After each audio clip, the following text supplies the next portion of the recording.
তো হে and welcome back guys, কেমন আছো তোমরা? আশা করি ভালো আছো। তো আজকের ভিডিওটা খুব ইন্টারেস্টিং হতে চলেছে, কারণ তোমরা সবাই জানো 22শে জানুয়ারি রাম মন্দির উদ্বোধন হচ্ছে। তো সবাই কমেন্টে গিয়ে জয় শ্রীরাম অবশ্যই লিখবে। তো টাইটেল আর থাম্বনেল থেকে তোমরা বুঝেই গেছো আজকের ভিডিওটা কী ধরনের হতে চলেছে। তো চলো বেশি দেরি না করে আজকের ভিডিও শুরু করা যাক।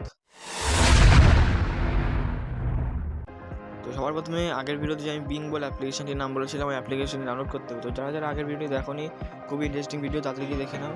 তো বিং অ্যাপ্লিকেশনটি ওপেন করার পর এখানে ইমেজ সার্চ বলে অপশানটি আছে, ওটা তোমাদের খুঁজে নিতে হবে। ইমেজ সার্চ না, ইমেজ ক্রিয়েটর বলে অপশানটি আছে। তো আমার এখানে সামনেই আছে, আমি ওখানে ক্লিক করে নিচ্ছি। তো এখানে তোমাদের একটা টেক্সট পেস্ট করে নিতে হবে। তো টেক্সটটা আমি ডিসক্রিপশন বক্সেও দিয়ে দেবো, তোমাদের স্ক্রিনে শো করছে। তো এই টেক্সটটা তোমাদের এখানে পেস্ট করে দিতে হবে। টেক্সটটা পেস্ট করার পর দেখতে পাচ্ছ এখানে জয় লেখা আছে।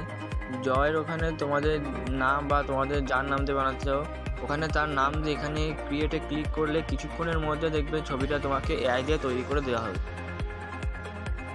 তো দেখতে পাচ্ছ কত সুন্দর সুন্দর ছবি এআই দিয়ে তৈরি করে দিয়েছে। তো এবার তোমাদের যে ছবিটা পছন্দ হচ্ছে সেই ছবিটার উপর ক্লিক করে কিছুক্ষণ প্রেস করে রাখলে ডাউনলোড ইমেজ বলে একটা অপশান আসবে। তো ওখানে ডাউনলোড ইমেজ করলেই তোমাদের ইমেজটা ডাউনলোড হয়ে যাবে। এখানে দেখতে পাচ্ছ অন ডাউনলোড কমপ্লিট দেখাচ্ছে, তার মানে ইমেজটা তোমার গ্যালারিতে সেভ হয়ে গেছে। তো গাইস, ভিডিওটা যদি ভালো লাগে ভিডিওতে একটা লাইক করে চ্যানেলটিকে সাবস্ক্রাইব করে যাও এরকম মোটিভেশনাল ভিডিও আরও পাওয়ার জন্য। তো আজকের জন্য এটুকুই। Tata, bye bye.